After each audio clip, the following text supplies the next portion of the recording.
A very good evening. You're watching Primetime News on TV1 live and direct from our Newsfirst studios in Colombo. Bringing you the news, I'm Joad Abdi. And I'm Mariam Ganavijaya. We start off with the look at the headlines for tonight.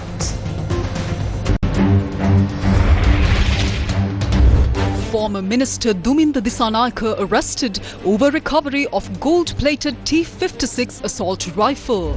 Ruling party MPs accuse political parties of arming the underworld. Revelation made in Parliament. Warrant requested for Basil Rajapaksa in Browns Hill case. Lawyer says Basil Rajapaksa unable to appear in court due to head and neck injuries from chair fall.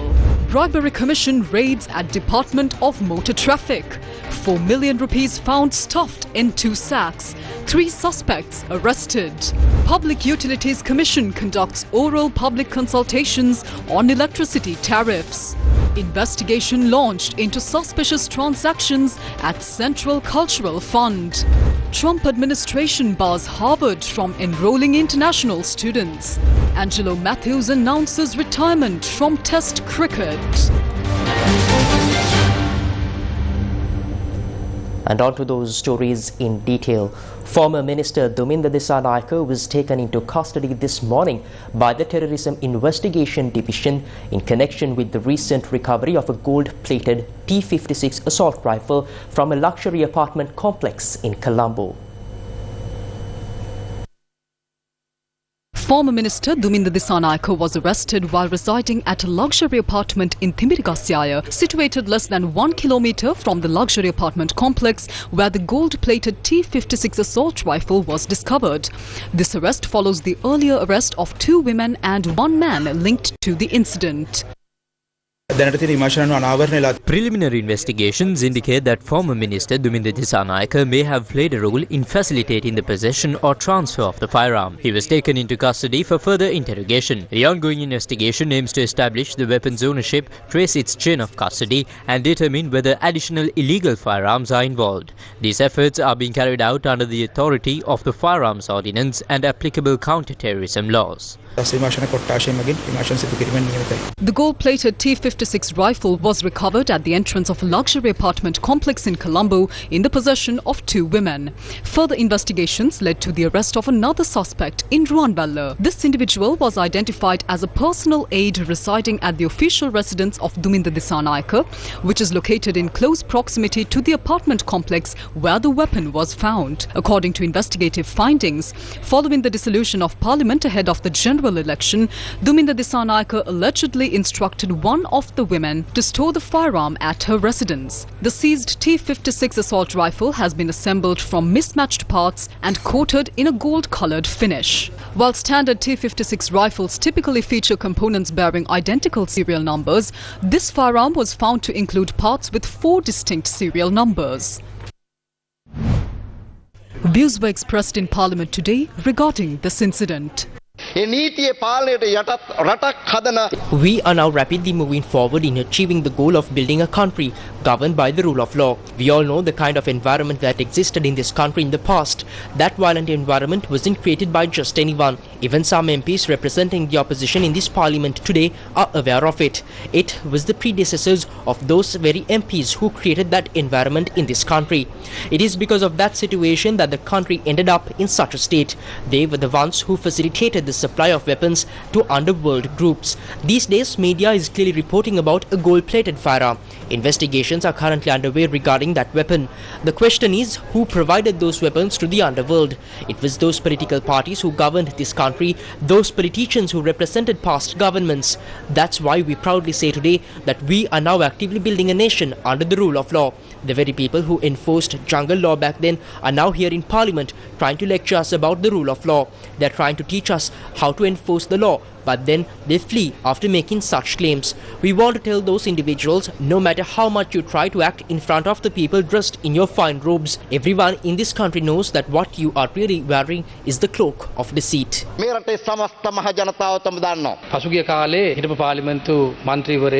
We are now aware that a former MP recently made statements about national security. I am willing to name him, Duminda Disanayake, the former member of Parliament. Today he too has been taken into custody in connection connection with the recent arrest involving a firearm. This shows the deep interconnection between these organized crimes and the political machinery in this country. Particularly when we look at the times ahead, we believe that politically unsettled factions could attempt to use various methods to exert pressure. The truth is, when they are faced with court cases and can't bear the consequences of their involvement in corruption, fraud, destruction and violent behavior, those who are part of this failed political culture and even members of these organized crime gangs may try to engage in disruptive acts. But now, we are in a position to prevent such actions. අනිවාර්යෙන් ඒ දේවල් මේ හරහා අපිට වඩා බලක්වන්න පුළුවන් තත්ත්වයක් උදා වෙලා තියෙනවා. Mathura Magistrate Aruna Buddhadasa today ordered former Minister Basil Rajapaksa to appear before court on the 21st of November in connection with a case over the alleged purchase of a plot of land in Browns Hill, Mathura, using illegally acquired funds. The order was issued when the case related to the incident was taken up in court today. Lawyers told the court that Basil Rajapaksa, who is currently overseas, was unable to appear in court today due to an accident sustained after falling from a chair. Thissagalapatti has been named the first suspect, Mudit Jayakodi as the second suspect, former Minister Basil Rajapaksa as the third suspect and Ayomi Galapatti, his wife's sister, as the fourth suspect. When the case was taken up in court, Deputy Solicitor General Lakmini Girihagama submitted further documentation and stated that due to the risk of the third suspect Basil Rajapaksa evading court, a warrant should be issued against him despite being released on bail. Your Honour, today suspects 1 and 2 are present before the court in connection with this case. The third suspect, Basil Rajapaksa, is not present today. However, his bail guarantors are here. The period granted by this court on the 18th of September 2024 for the third suspect to travel abroad has now ended. According to the bail order issued on the 30th of July 2016, he is required to appear before court today. If his attorney fails to present a valid reason for his absence, I request that a warrant be issued against the suspect. President's Counsel Anil Silva, representing Basil Rajapaksa, stated that his client was unable to attend due to a sudden accident. Your Honour, my client had booked flight tickets to return to Sri Lanka on the 18th and 19th May. However, he suffered an accident after falling from a chair and is currently dealing with nerve damage in his head and neck. He is undergoing treatment. I am submitting the relevant medical reports to court. According to these reports, the attending doctor has advised that air travel is not suitable for my client at this time. He has not intentionally avoided court appearances. He only travelled abroad with court permission. He will appear on the next court date. Therefore, there is no need to cancel his bail or issue a warrant. Responding to this, Deputy Solicitor General Lakmini Girihagama stated that the court has not been properly informed in advance regarding the suspect's medical condition, and under Section 14(1) of the Bail Act, appropriate documentation must be submitted. Your Honour, the President's Counsel representing the third suspect has submitted several documents to the court, including 2 medical reports. One of the reports is dated the 18th of March 2025. According to that report, the suspect is said to be suffering from arthritis due to poor posture. The doctor recommends 14 days of rest and immediate hospital admission if the condition worsens. However, there is no follow-up report confirming recovery after those 14 days.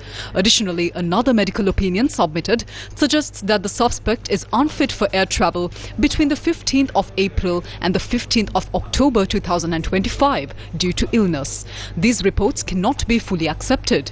Moreover, if an investigation or trial is ongoing and the suspect fails to appear, the court has the authority to cancel bail and issue a warrant. The suspect, who travelled abroad with court permission, is now seemingly evading court using questionable medical documentation. President's Counsel Anil Silva, replying on behalf of Basil Rajapaksa, claimed that the Attorney General's department was targeting his client due to his link to the Rajapaksa family. Your Honour, the Attorney General's department is acting improperly. They are targeting my client because he is a Rajapaksa. We have not misled any institution. Such conduct is disgraceful. What the Deputy Solicitor General is implying is essentially that my client is a fraud. My client has appeared in court over 23 times for this case. I'm not a medical expert. I don't know whether these medical reports are true or false, but I don't believe doctors in America are frauds either. It seems the Attorney General's department would only be satisfied if the Rajapaksas fell gravely ill and died. Whether good or bad, they are also Sri Lankans. My client couldn't attend today due to genuine illness. He will appear on the next court date. Therefore, there is no need to cancel his bail or issue a warrant. Deputy Solicitor General Lakshmi Girihagama responded that the Attorney General's Department does not act against individuals on a personal basis. Your Honour, the Attorney General's Department does not make decisions based on whether someone is a Rajapaksa or a Pereira. A suspect released on bail must appear in court on every date the case is called. That is the law. Your Honour must act according to the Code of Criminal Procedure. Please consider the facts and grant the requests I have made before this Honourable Court. Considering all the facts presented, the magistrate said that there was no satisfactory evidence to conclude that the suspect was intentionally evading court at this time. The magistrate advised the guarantors and the attorney representing the suspect to ensure that the suspect is present at the next court hearing and scheduled the case to be called up again on the 21st of November. 3 suspects have been arrested during a special raid carried out at the Department of Motor Traffic RMV office by officials from the Commission to investigate allegations of bribery or corruption. 3 suspects were arrested during a raid conducted at the Department of Motor Traffic RMV office by the Commission to investigate allegations of bribery or corruption in connection with allegations of accepting bribes. The Bribery Commission has taken custody of 4 million rupees, which the suspects are believed to have accepted as a bribe. The suspects are expected to be produced in court. This evening, Director General of the Commission to investigate allegations of bribery or corruption provided an explanation on the raid carried out this morning. This morning, according to a confidential tip-off and based on an investigation warrant issued by the commissioners of the Siabok, a raid was carried out at the Department of Motor Traffic head office in Narahempita. During the raid, investigating officers recovered a total of 4,117,340 rupees. It was found in the office of the Deputy Commissioner of the Car Division. Since the concerned individuals were unable to provide an explanation how they acquired the money, it seems evident that it was indeed a bribe. Therefore, it seems that groups of officials at the Department of Motor Traffic engage in acceptances of bribes and divide the money amongst themselves. Today, officials of the Siabok arrested the Deputy Commissioner named Vijay Sundara Lekhamlage Dilantha Nuwan Kumara, Management Officer named Kinman Tudararalage Pradeep Nishanta Pereira, Assistant Manager named Devatage Samantha Pereira. We can see from the information that we have received that acceptance of bribes is an issue that has spread to many more government institutions and not just limited to this one place. We have one message for government officials. The Commission to investigate allegations of bribery or corruption from this point onwards will be keeping an eye on you. Also, to the general public, offering bribes and the acceptance of bribes are both illegal. It must be stated that the Siabok going forward will be paying special attention to all these matters. Deputy Minister Gamagedra Dissanayake says that an investigation has been launched into the transactions that took place at the Central Cultural Fund. The Central Cultural Fund is an institution that holds a significant amount of financial resources in our country. However, what we have observed in recent times is that the funds of this institution have been misused to satisfy personal whims. In some cases, certain high-ranking individuals in the country have reportedly used this fund to fulfill their own personal agendas. As a new government, we have launched an investigation into this matter. When the details of this misuse of the Central Cultural Fund come to light, one can form an opinion about the misconduct of individuals who are otherwise seen as highly virtuous leaders. Newsfirst with the people. Opposition leader Sajith Premadasa today raised a question in Parliament regarding whether water tariffs too would be increased along with electricity tariffs. Let's take a look at the question he raised and the response given by the subject minister. Honourable Speaker, this is a genuine question I must ask. Electricity tariffs are to be increased by 18%. Is this 18% hike in electricity charges being done to fulfill a condition required for obtaining the next tranche under the IMF's extended fund facility? Because you yourself stated earlier that tariffs would be reduced by 33%. Now, we are hearing that water tariffs are also set to be increased accordingly. We would like to know whether these moves are part of implementing IMF conditions. That's what we are asking.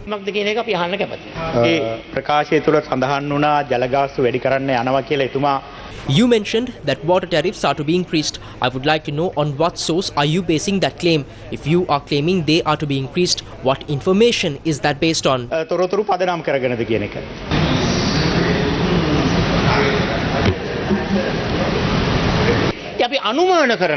We are speculating. We are speculating whether with the 18% increase in electricity bills, water tariffs too might go up. That's the concern we are raising. So the question is simply whether they will go up or not. I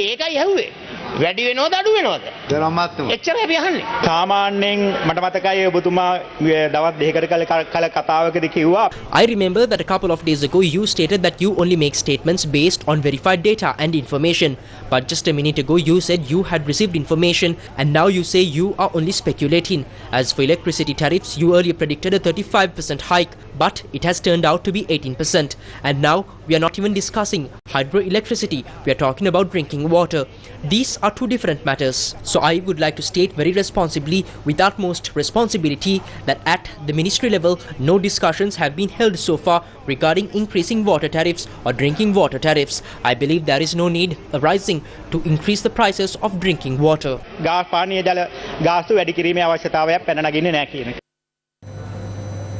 What exactly is this plan to increase electricity tariffs? Newsfirst looked into this matter. The Ceylon Electricity Board has already submitted a proposal to the Public Utilities Commission regarding the increase in electricity tariffs. According to the proposal, a tariff hike of 18.3% has been suggested. The Public Utilities Commission of Sri Lanka began gathering public opinions on this proposal today. Accordingly, the public consultation for the Sabaragamuwa province took place today at the Ratnapura District Secretariat Auditorium. The Public Utilities Commission will continue to collect public opinions at the provincial level until the 5th of June.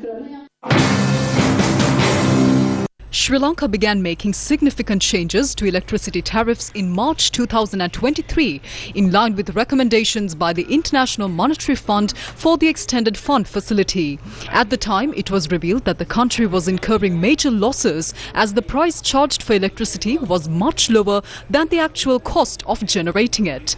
One of the key conditions raised by the IMF was that electricity pricing must reflect production costs. In this context, electricity tariffs were increased by 75% on the 10th of August 2022 before the IMF's executive board gave its approval.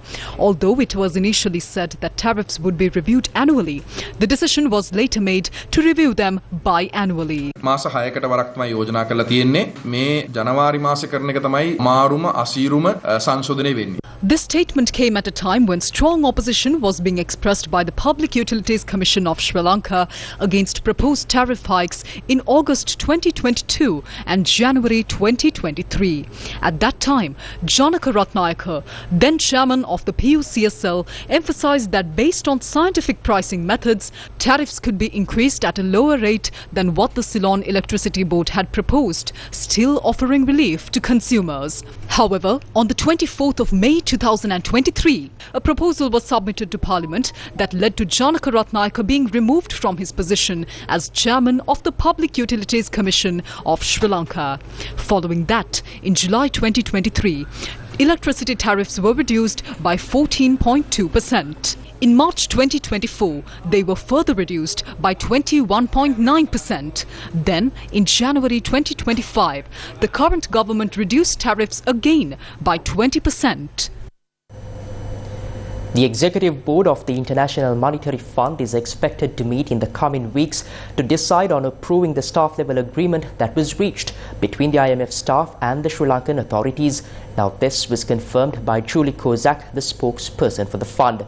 Responding to a question posed by Newsfirst Zulfik Farzan, she stressed that IMF Executive Board approval is contingent on the implementation of prior actions relating to restoring electricity cost recovery pricing, ensuring proper function of the automatic electricity price adjustment mechanism, and the completion of financing assurances review. Hello, Jody. This is Zulfikar Farzan from Newsfirst, Sri Lanka. My question is about Sri Lanka. Sri Lanka's program is subject to IMF board approval. The review is subject to IMF board approval, but we still haven't got any word on when that would be. Is there any delay in this, and is this delay attributed to the pending electricity adjustments, tariff adjustments that the Sri Lankan government has committed to? Okay, thank you, Zulfik. Any other questions on Sri Lanka? Okay, so just stepping back for a minute, on April 25th, IMF staff and the Sri Lankan authorities reached staff-level agreement on the fourth review of Sri Lanka's program under the EFF. And once the review is approved by our executive board, Sri Lanka will have access to about $344 million US dollars in financing. Completion of the review is subject to approval by the executive board, and we expect that board meeting to take place in the coming weeks. The board meeting, the precise timing of the board meeting is contingent on two things. The first is implementation of prior actions, and the main prior actions are relating to restoring electricity cost recovery pricing and ensuring proper function of the automatic electricity price adjustment mechanism. And the second contingency is completion of the financing assurances review, which will focus on confirming multilateral partners' committed financing contributions to Sri Lanka and whether adequate progress has been made in debt restructuring. So, in a nutshell, completion of the review is subject to approval by the executive board.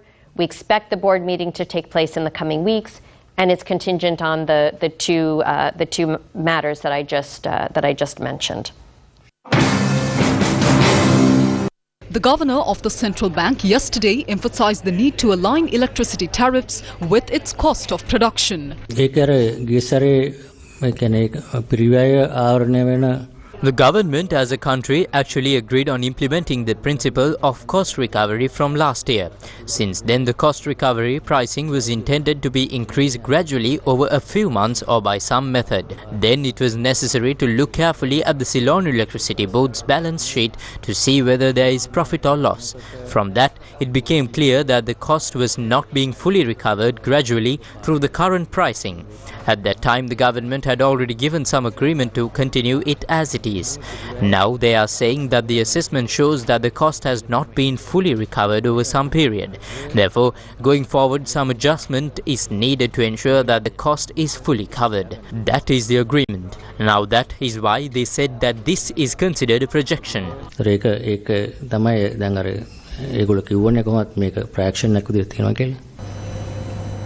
MP Chaminda Vijayasiri has resigned from his position as the Samagi Jana Balawegaya organizer for the Bandarwala electorate.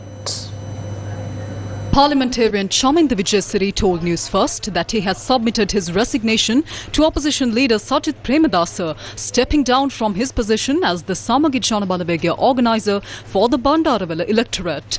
He said that the reason for his resignation will be explained at a media briefing scheduled for tomorrow. Meanwhile, speaking at a media briefing held recently in Colombo, he said that if the Samagi Jana Balawegaya is to secure power, the party needs to be restructured.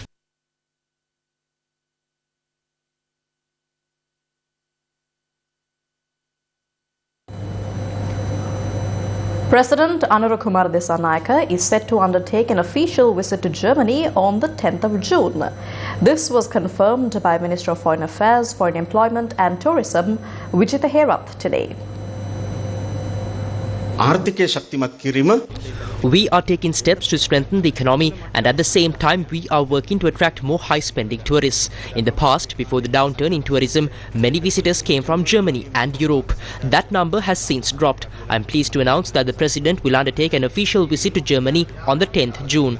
He will meet with the German President, and we expect to hold discussions on how we can attract more German tourists to Sri Lanka. High-value tourism is key, not just increasing the number of tourists, but improving the quality of their experience. That's how we shape international perception of the country. The minister made these remarks during the opening ceremony of the Tourism Renaissance 2025 exhibition, which was inaugurated today at the BMICH under the patronage of President Anurukumara Dissanayake. The event is organised by the Sri Lanka Tourism Promotion Bureau together with the Sri Lanka Association of Inbound Tour Operators. This event brought together key stakeholders across the tourism industry. The two-day exhibition features 250 trade stalls and includes participation from a wide range of sectors such as hotels, tour operators, airlines, service providers and educational institutions. In a move to position Sri Lanka as a key destination for global business events, industry leaders, government representatives and international experts came together in Colombo for a dynamic event celebrating the country's growing role in the MICE tourism sector. AHK Sri Lanka, the delegation of German industry and commerce in Sri Lanka, hosted a high-level event focusing on Sri Lanka's emergence as a compelling meetings, incentives, conferences and exhibitions destination. A key highlight of the event was the panel discussion on overview and practical insights MICE tourism in Sri Lanka, which was also joined by Dr. Felix Newman, ambassador of Germany to Sri Lanka and the Maldives. Sri Lanka is back in the international world, is back in the market. Economy is back, is increasing. A businessman, if you suggest them a business trip, they may think, will it be a nice place to be? But they will say, will I make money there? Will I meet an open business world coming up with good offers? Will I be limited to make business in Sri Lanka, or is Sri Lanka connected to all its neighbors? Is it connected to the huge Indian market of 1.5 billion consumers? From a German point of view, Sri Lanka is able to group here business people from the entire region with a market of let's say 2 billion consumers around this island in the neighborhood. And yes, there will be a lively business community in Sri Lanka as well, and you can rely on a modern administration which enables you to make this business. The event brought together a distinguished lineup of local and international industry experts, tourism stakeholders, government representatives and business leaders, all united by a shared vision to unlock Sri Lanka's untapped potential in the global MICE arena. A delegation from Sri Lanka is scheduled to depart for Washington, D.C. in the United States to hold discussions on tariff-related matters.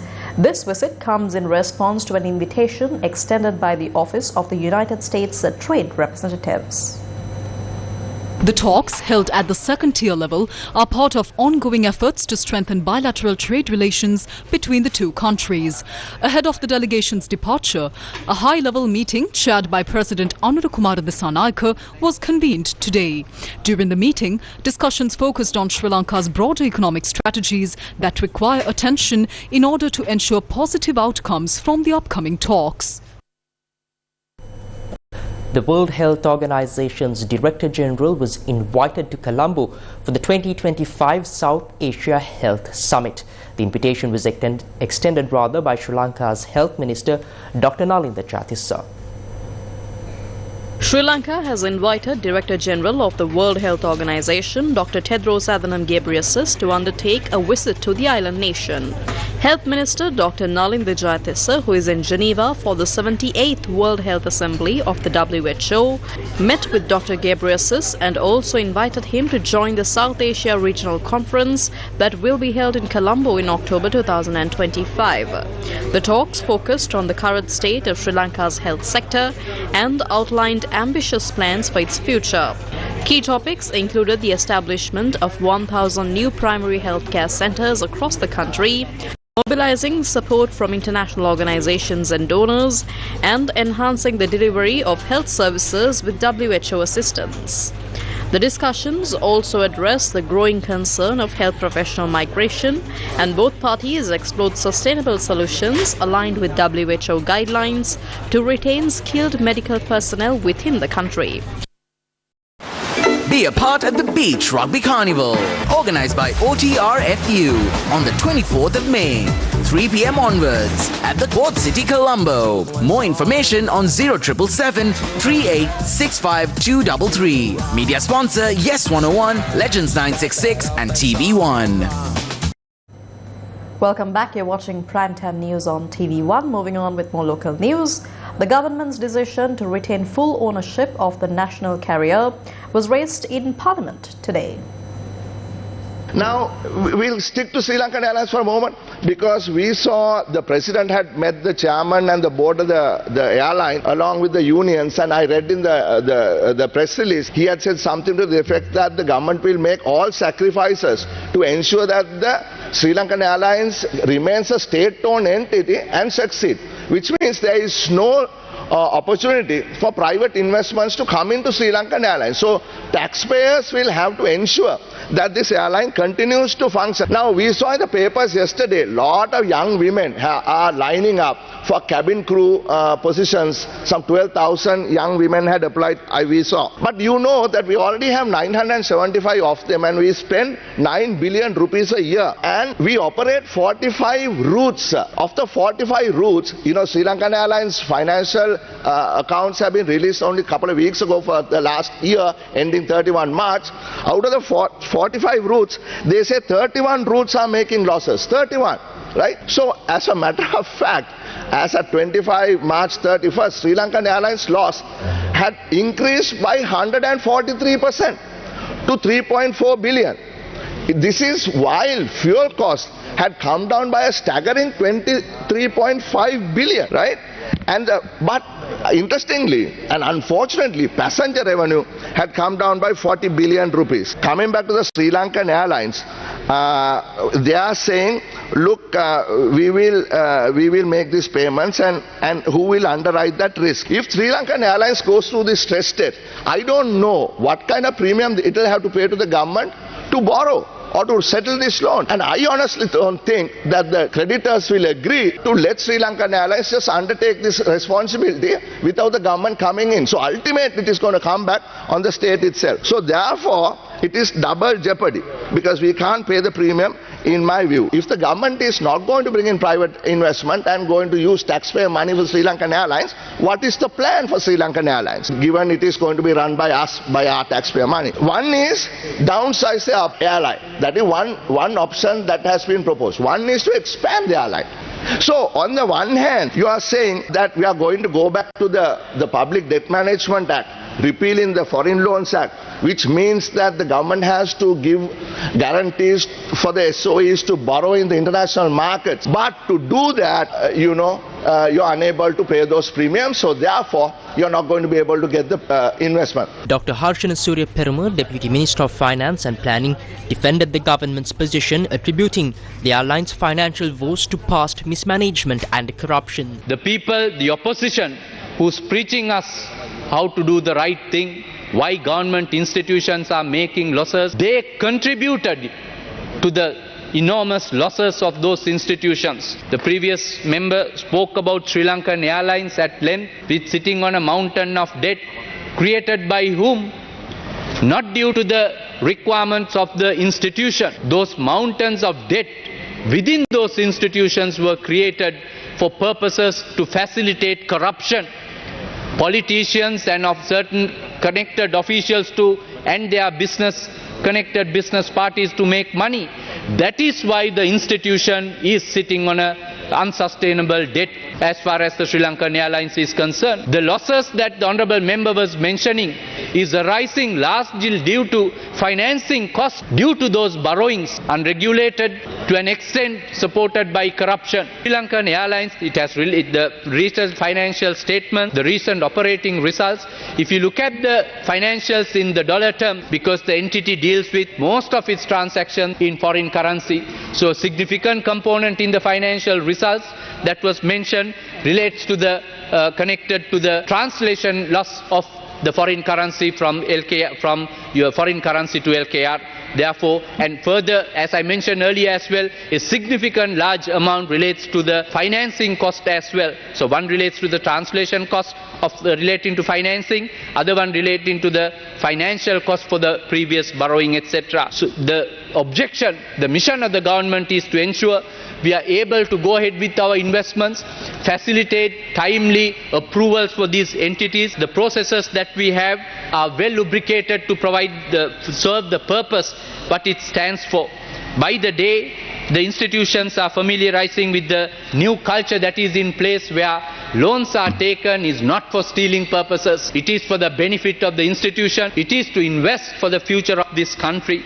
Similarly, the Foreign Loans Act that we are repealing and the new act that we are bringing in is referring to, there are several provisions to uphold the governance in the processes, to uphold the controls in these processes, to ensure transparency is available where creditors, lenders will have confidence, and the accountability and the level of scrutiny that we require. The proposed legal amendments allowing suspects or witnesses to provide testimony to court via video conferencing without appearing in person was taken up for debate in Parliament today. The most important aspect here is that this proposed law enables us to present testimony through audiovisual media without having to bring a suspect or a witness physically to court. It aims to address how such remote testimony can be given and how its credibility can be ensured. Today we have brought all of these elements onto a proper legal foundation. From now on, in any suitable situation, this can be done through an audiovisual link without summoning the individual to court. The main point here is that if we take a suspect, for example, from Busa or even from Angunukula Palace, there's no longer a need to physically transport him. He can give a testimony via audiovisual link directly from there. This minimizes the wastage of prison resources and reduces all government expenses. Furthermore, Honourable Speaker, moving forward, if there is any individual who poses a risk, there is no need to bring them to court. The provisions are there. According to this bill, the remote location from which a testimony is given will be considered part of the court itself. That means wherever the individual may be, even if they are abroad or in another location, once they are sworn in, all legal proceedings will be deemed to have taken place in court. This is because under our criminal law, trials must be conducted in the presence of the suspect. Prime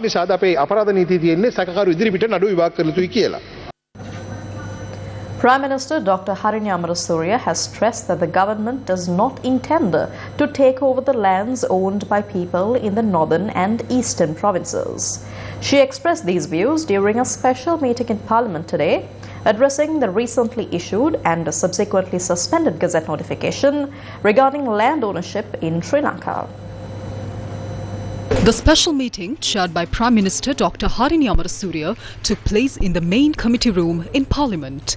Minister of Agriculture, Livestock, Land and Irrigation K.D. Lalkantha, Deputy Minister Susil Ranasinghe, Ministry Secretary D.P. Wickramasinghe, Additional Solicitor General Vikum Diabru, the Prime Minister's Secretary Pradeep Saputantri, officials from the Land Registration and Survey Departments, as well as ruling party and opposition MPs representing the northern and eastern provinces attended the meeting. Opposition MPs pointed out that previous government efforts to resolve land ownership issues have led to public mistrust, with many landowners lacking proper documentation to prove their rights. They stressed the importance of implementing a transparent and reliable plan to restore public confidence. Prime Minister Dr. Harini Amarasuriya affirmed the government's commitment to establishing clear procedures to eliminate doubts and legally recognize land ownership. She emphasized that the government neither intends nor needs to seize any privately owned land. Following consultations with the public and relevant departments, the Prime Minister directed officials to take necessary measures to develop an appropriate solution moving forward. On the 28th of March, Gazette notification number 2430 concerning land settlements was issued.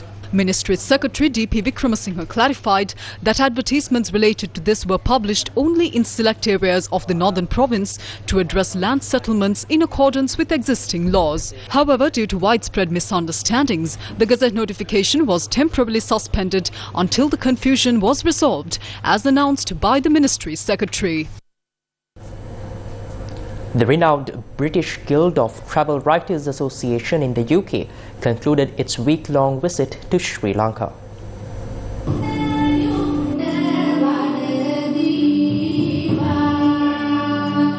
The renowned British Guild of Travel Writers Association in the UK concluded its week-long visit to Sri Lanka with a gala dinner titled BGTW Media Convention, United Kingdom.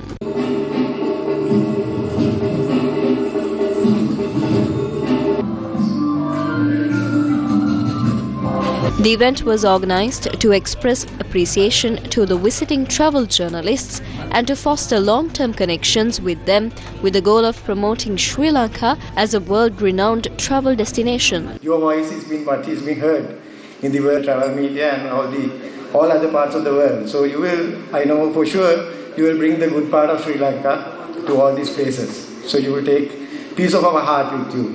Whatever the good words you write, and even the particular constructive criticism that you are putting in place made our tourism great again, and we come into the apex through that.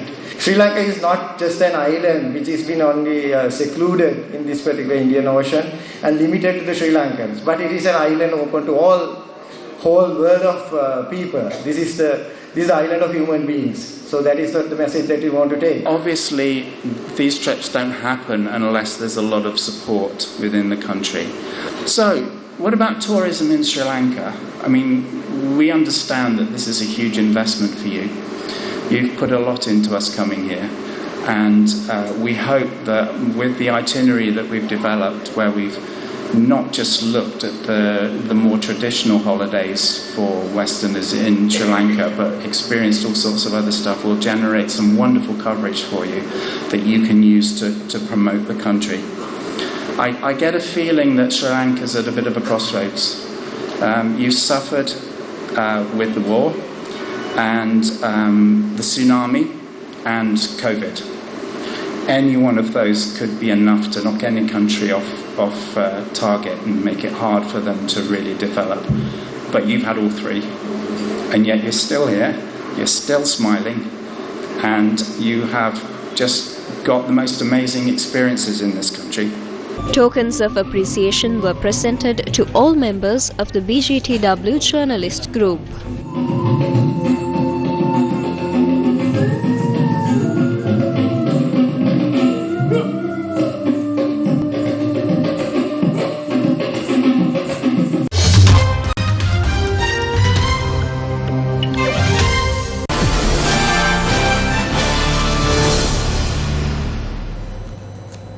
US President Donald Trump's administration revoked Harvard University's ability to enroll international students and is forcing current foreign students to transfer to other schools or lose their legal status, while also threatening to expand the crackdown to other colleges. Homeland Security Secretary Kristi Noem ordered the department to terminate Harvard University's Student and Exchange Visitor Program certification effective for the 2025-2026 school year. Noem accused the university of quote-unquote fostering violence, anti-Semitism and coordinating with the Chinese Communist Party. Harvard said the move by the Trump administration, which affects thousands of students, was illegal and amounted to retaliation. The department said that the decision marked a significant escalation of the Trump administration's campaign against the elite Ivy League university in Cambridge, Massachusetts, which has emerged as one of Trump's most prominent institutional targets. The move came after Harvard refused to provide information that Noem demanded about some foreign student visa holders at Harvard. According to university statistics, Harvard enrolled nearly 6,800 international students in the 2024-2025 school year, amounting to 27% of its total enrollment.